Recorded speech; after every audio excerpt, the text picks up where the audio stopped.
అసలు నీకు అలయన్స్ అనే మాటే రాదు. ఇప్పటికీ 35 సీట్ల మీద క్లారిటీ ఉన్న మేము ఇంకా అలయన్స్ పోవాల్సి వస్తుంది. 40 సీట్లు వస్తే సింగిల్గా ఫామ్ చేసుకుంటాం మేము. అసలు మీకు అవకాశం ఎక్కడిది? ఆ నరేందర్ రెడ్డి నాగం చేసిర్రు. 8 కోట్లు కట్టించిండు. ఆయనకు అమ్ముకున్నాడు. ఆయనకు అమ్ముకున్నాడు, ఈయన కొనుక్కున్నాడు అని మిమ్మల్ని అంటున్నారు. బీఫామ్లు అమ్ముకున్న చరిత్ర అరవింద్ది. ఇప్పటికీ సాక్ష్యాలు ఉన్నాయి మీద. ఆనాడు అనకూడదు ఇంకా చనిపోయిన వారి గురించి, కానీ వాళ్ళ నాన్నగారు పిసిసి అధ్యక్షుడు ఉన్నప్పుడు, రాజశేఖర రెడ్డి గారు ముఖ్యమంత్రి ఉన్నప్పుడు ఏ రకంగా బీఫామ్లకి రోడ్ల మీద డబ్బులు వసూలు చేసుకున్నాడు అరవింద్ రాష్ట్ర ప్రజలందరూ తెలుసు. డబ్బులు కాదు, ఆస్తులు ధరవత్తం చేసి దానం చేసి చరిత్ర నాది.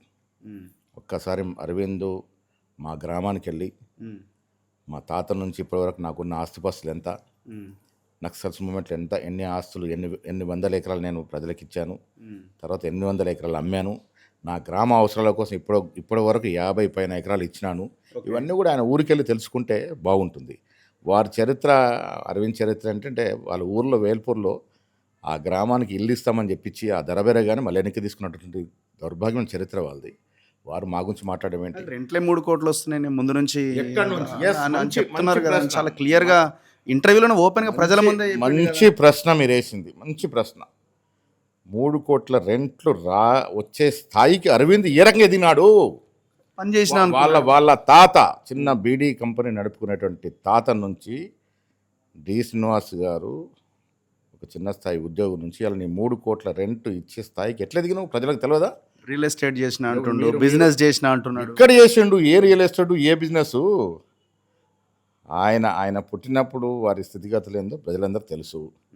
ఇవాళ వారు వేసుకుంటున్న బట్టలు, బనియన్ కడ్డాయారు కూడా ఆనాడు కాంగ్రెస్ పార్టీలో ఉండి సంపాదించిన సొత్తే. వారి అలా 3 కోట్లు వస్తున్న రెంట్, సంతోషం. 3 కోట్ల రెంట్కి ఆ స్థాయికి ఎందుకు చేరినావు? ఎట్లా పోయినావు? డి శ్రీనివాస్ గారు బ్రతుకున్న డి శ్రీనివాస్ ఏ రకంగా హింసించినారు మీరు?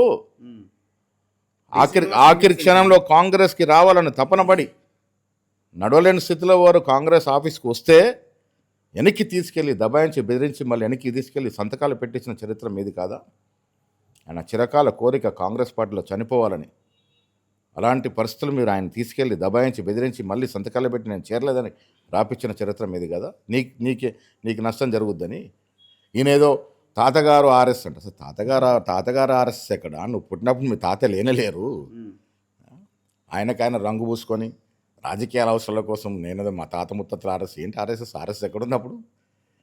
పరిపూర్ణమైనటువంటి స్వచ్ఛమైనటువంటి కాంగ్రెస్ వాది డి శ్రీనివాస్ గారు, వారి కుమారుడు అరవింద్ రాజకీయ అవసరాల కోసం కలర్లు మార్చి, రంగులు మార్చి, అమిత్ షా ఉన్న సంబంధాలను వాడుకొని అనేది ఎంపీ సీటు తెచ్చుకొని గెలిచినారు.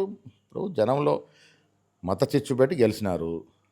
అరవింద్ అనేవాడికి మహేష్ కుమార్ గౌడ్ రాజకీయ చరిత్ర గురించి మాట్లాడే అర్హత లేదు. ఇప్పుడు మమ్మల్ని మతం అంటే మీరు ఎంఐఎంతో కలిసిపోవడం మతం కాదా అని అడుగుతా. ఎంఐఎం కూడా మతవాద పార్టీ అని చెప్పింది నేను. బీజేపీ కూడా మతవాద పార్టీ. ఈ 2 పార్టీలకు సమాన దూరంలో ఉన్నాం మేము. బీజేపీకి ఎంఐఎం మీద పోటీ చేసి 6-7 సీట్లు గెలుస్తూ ఉన్నాం మేము. దీని మా రాజకీయ లక్షణం. అలయన్స్ అన్న చర్చకి అసలు అర్థమే లేదా? అరవింద్ ఏదో మాట్లాడుకుంటే ప్రజలు నమ్మే పరిస్థితి లేరు. అలయన్స్ అంటే ఏంది? అలయన్స్ పెడితే బాధ్యత పెట్టుకున్నాం గతంలో. మేము టీఆర్ఎస్ అలయన్స్ పెట్టుకున్న రోజులున్నాయి, టీడీపీతో అలయన్స్ పెట్టుకున్న రోజులున్నాయి. దొంగచాటు వ్యాపారం చేయం మేము. ఇవాళ నిజామాబాద్లో మేము ప్రతి ముస్లిం వార్డులో పోటీ చేస్తూ ఉన్నాం. నేను ఇప్పుడు చెప్తున్నాను రఘు గారు, మీకు 6-7 సీట్లు గెలుస్తున్నాం మేము. ఈయన మీద గెలవట్లే, ఎంఐ మీద గెలుస్తున్నాం మేము. ఇంకా అలయన్స్ మాట ఏముంటుంది? ఇప్పుడు ఈ లాంగ్వేజ్ మీద డిస్కషన్ ఏంటి? ఆయన ముఖ్యమంత్రి ఈయనని గుండు అన్నాడని, ఈయన ఆయనని ఇంకొక రకంగా పొట్టోడు అన్నాడని, ఇట్లా రకరకాల డిస్కషన్ జరుగుతున్నాయి. నేను అడిగిన ఎందుకు మాట్లాడుతున్నారు అంటే ఆయన ఎందుకన్నాడు, ఆయన అన్నాను, నేను ఆయన అన్నా అంటున్నాను. రేవంత్ రెడ్డి గారు ఎక్కడ కూడా ఆ రోజు మీటింగ్లో కూడా అమిత్ షా మన మోడీ గారే అన్నాడు, అరవింద్ గారే అన్నాడు. ఎక్కడ చెడు ప్రయోగం చేయాలి కదా. అంటే అంతకుముందు ఆ తర్వాత మాట్లాడు ముఖ్యమంత్రి రేవంత్ రెడ్డి గారు ఒక ముఖ్యమంత్రి, రాష్ట్ర ముఖ్యమంత్రి. ఆ మాత్రం గౌరవం లేకుండా మాట్లాడితే ఎట్లా మీరు? మన ఏజు, మన వయసు, మన స్థాయిని మించే మాట్లాడాలి కదా. స్థాయి దృష్టిలో పెట్టుకొని మాట్లాడాలి కదా. వారి నాన్నగారు డి శ్రీనివాస్తో మాకు విభేదాలు ఉన్నాయి. రాజకీయంలో మొదట్లో వారు గురు శిష్యులం మేము. తర్వాత రాజకీయ విభేదాలు వచ్చాయి. ఎంత తీవ్రమైన విభేదాల రోజుల్లో కూడా వారు అక్కడ 100 మీటర్ల దూరంలో కారు దిగితే నేర్చుకునబడేది మేము. అది మర్యాద మేము నేర్చుకుంది. అది సంస్కారం మేము నేర్చుకుంది. మీకేం సంస్కారం ఉంది? ఏం మర్యాదలు ఉన్నాయి? ఏం మాట్లాడుతున్నావు నువ్వు?